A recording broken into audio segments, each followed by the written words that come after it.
एक पति पत्नी घर से बाहर काम से गए थे। उनकी बेटी घर पर अकेली थी, लेकिन अचानक किसी कारण उन्हें वापस आना पड़ा। और जैसे ही वापस आकर उन्होंने दरवाज़ा खोला तो उनके पैरों तले से ज़मीन खिसक गई, क्योंकि उनकी बेटी उनके ही दर्द भरा मासूम सा चेहरा एक गर्भवती महिला जेल की सलाखों के पीछे बैठी दीवारों को ताक रही थी और पश्चाताप में जल रही थी। दीवारों को निहारते निहारते वह अपनी पुरानी यादों में खो गई।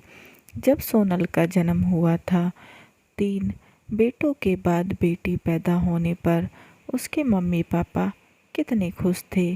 पूरे गांव में मिठाई बंटवा दी, बहुत बड़ी दावत कर दी। हमारे घर लक्ष्मी आई है। फिर समय ऐसे ही बीतता गया। मम्मी पापा की लाडली व भाइयों के दिल का टुकड़ा सोनल अब बड़ी होने लगी।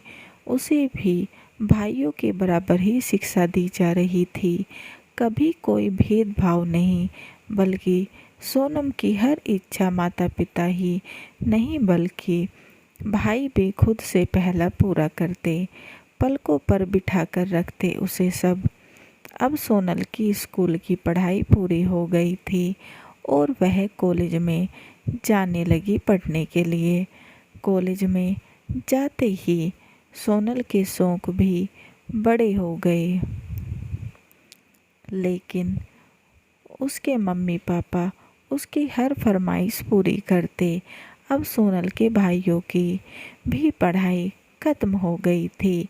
वह शहर में जाकर अच्छी नौकरी करने लगे थे और सभी ने अपनी पसंद से शादी कर ली, लेकिन माता पिता की मर्जी के साथ। अब सोनल के परिवार में किसी प्रकार की कोई कमी नहीं थी, ना ऐशो आराम की, ना रुपये पैसे की। लेकिन कॉलेज जाते जाते ही सोनल को एक आवारा लड़का पसंद आ गया, जिसका नाम सोनू था।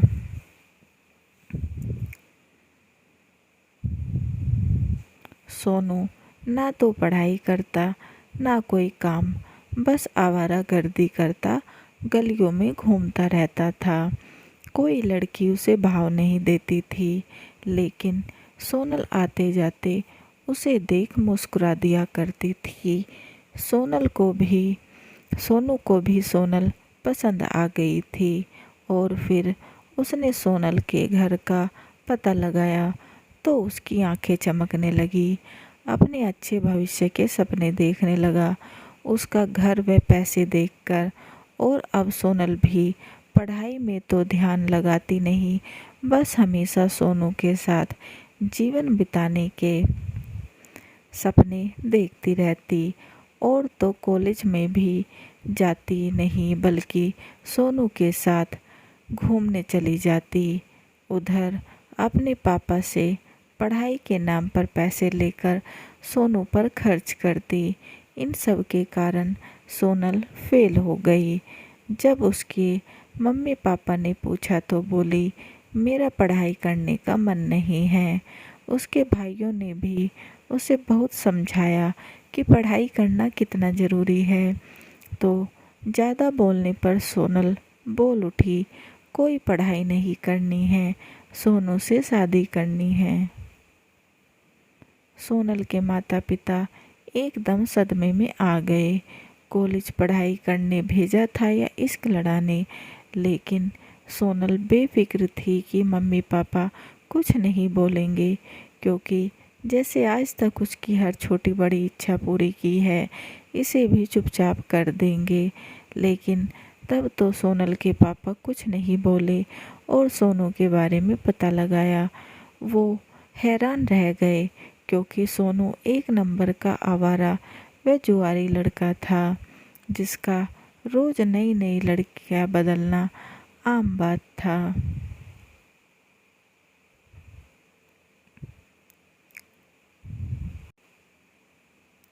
इसलिए सोनल के पापा ने स्पष्ट शब्दों में उसे इनकार कर दिया कि किसी भी हाल में उस लड़के से शादी नहीं करेंगे। सोनल से मम्मी पापा का इनकार कतई बर्दाश्त नहीं हुआ। जो माँ बाप उसकी आज तक हर इच्छा पूरी करते आए हैं, उन्होंने उसके जीवन की इतनी बड़ी खुशी को कैसे मना कर दिया। सोनल के सर पर तो इसका भूत सवार था, इसलिए उसको सोनू में कोई कमी नज़र नहीं आती थी। उल्टा अपने माँ बाप ही दुश्मन लगने लगे थे। जब सोनल माता पिता के लाख समझाने पर भी नहीं मानी तो उन्होंने उसके भाइयों से बात की। तब भाइयों ने भी सोनल को खूब समझाया तो उसने भाइयों का मुंह बंद यह बोलकर बंद करवा दिया कि तुम लोगों ने भी तो पसंद की शादी की है और मुझे रोकने का तुम्हें कोई अधिकार नहीं। मैं अब बड़ी हो गई हूँ। अपनी छोटी बहन के मुंह से ऐसे शब्द सुनकर उनके भाई हैरान रह गए और इससे आगे कुछ बोल ना पाए और फैसला माँ बाप पर छोड़ दिया।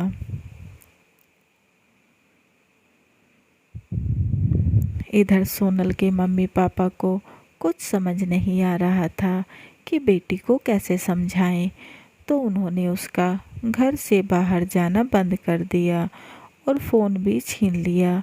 सोनल को यह पाबंदी बर्दाश्त ना हुई। फिर एक दिन उसके मम्मी पापा ज़रूरी काम से बाहर जाना पड़ा। वह सोनल को घर ताला लगाकर छोड़ गए। उनके आते ही सोनल ने घर के फ़ोन से कॉल किया। सोनू को अपने कमरे की खिड़की से घर में बुला लिया। सोनू के आते ही सोनल उससे लिपटकर रोने लगी। मुझे यहाँ से ले चलो सोनू, मुझे यहाँ नहीं रहना। ऐसे नहीं जाएंगे सोनल, तुम अपने माँ बाप को मनाओ हमारी शादी के लिए, उन्हें धमकी दो। वह उसके आगे अच्छा बनने का नाटक कर रहा था। कुछ देर तो उन्होंने बातें की। वह इस तरह अकेले में पहली बार मिले थे। दोनों के बीच आज कोई पर्दा ना रहा। दोनों एक दूसरे में इतने मसरूफ़ थे कि मम्मी पापा के आने का भी पता ना चला। तभी दरवाज़ा खुला और सोनल के मम्मी पापा के पैरों तले से ज़मीन खिसक गई। उन माता पिता ने अपनी बेटी को ऐसी हालत में देखा जो देखकर वह जीते जी मर गए। उन्हें देखते ही सोनल अपनी हालत सुधारने लगी। वह सोनू 9-2-11 हो गया। सोनल की माँ का हाथ गुस्सा आज फूट पड़ा। आज पहली बार उनका हाथ उठ गया। मैं अपनी परवरिश से हार गया और फूट फूट कर रोने लगे सोनल के पापा। पापा, सोनू बहुत अच्छा लड़का है, उसने भागने से भी मना कर दिया। उसे आपकी इज्जत की फिक्र है। सोनल अभी बेशर्म की तरह बोले जा रही थी। कोई प्यार नहीं करता वो तुझसे, बल्कि पैसों के लिए तेरे पीछे लगा है, पिता बोले। सोनल ने चिल्लाकर अपने मम्मी पापा को मरने की धमकी दी। जा मर जा, वैसे भी तेरे जैसी औलाद मर ही जाए तो अच्छा है। हमारी ही गलती है जो लड़की जात को इतना सर पर बिठाया। रहने दो जी, ये लड़की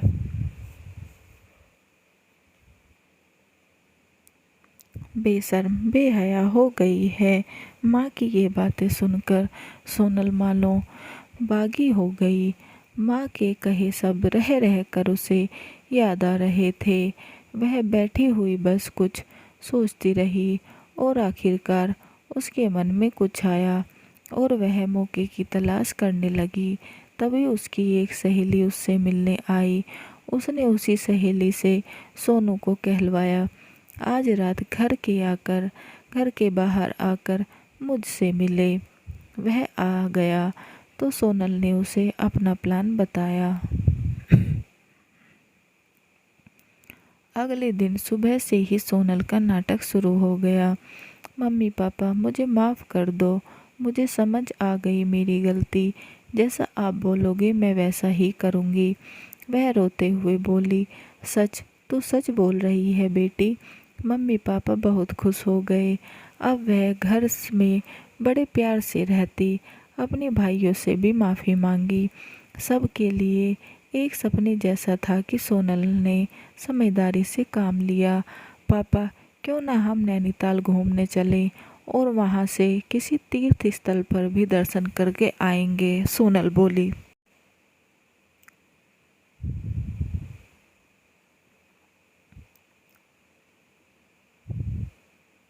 ठीक है बेटा, बहुत अच्छी बात है। तो सब भुलाकर आगे बढ़ गई। हम 2 दिन बाद घूमने ज़रूर चलेंगे।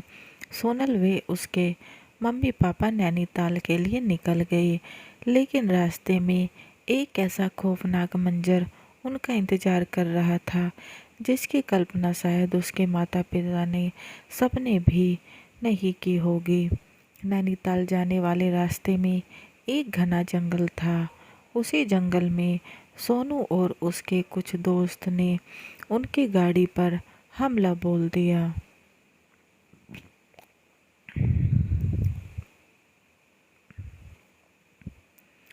और सोनल के मम्मी पापा को मौत के घाट उतार दिया। वह प्लान के मुताबिक सोनल को थोड़ा जख्मी कर दिया। फिर कुछ समय बाद कुछ लोगों ने गाड़ी से खून बहता देखकर पुलिस को बुलाया।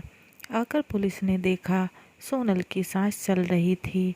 वह उसके माता पिता मर चुके थे। पुलिस ने सबको अस्पताल पहुंचाया। पुलिस को यह देखकर थोड़ा शक हुआ कि सोनल के जख्म बहुत हल्के थे, जबकि माता पिता मर गए।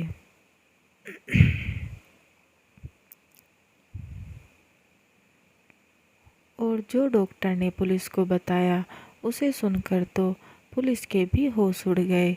सोनल प्रेग्नेंट थी, जबकि उसने पुलिस को बताया था वह कुंवारी है।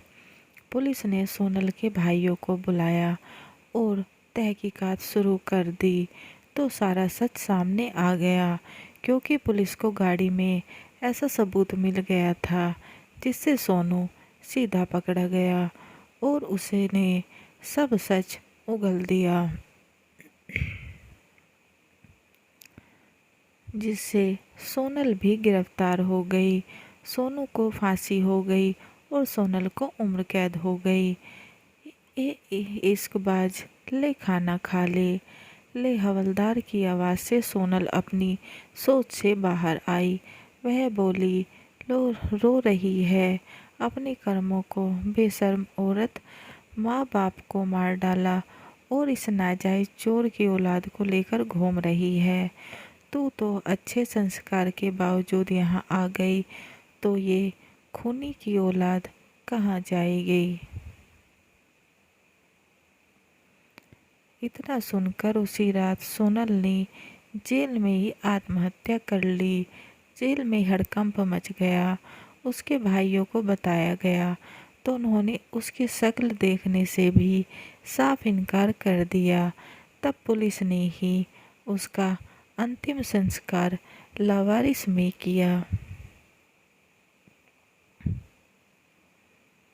कहानी कैसी लगी कमेंट बॉक्स में ज़रूर बताएं और चैनल को लाइक एंड सब्सक्राइब करना ना भूलें और बेल आइकन को ज़रूर दबाएं, ताकि ऐसी ही अच्छी अच्छी कहानियों के नोटिफिकेशन आपको मिलते रहें। समाप्त।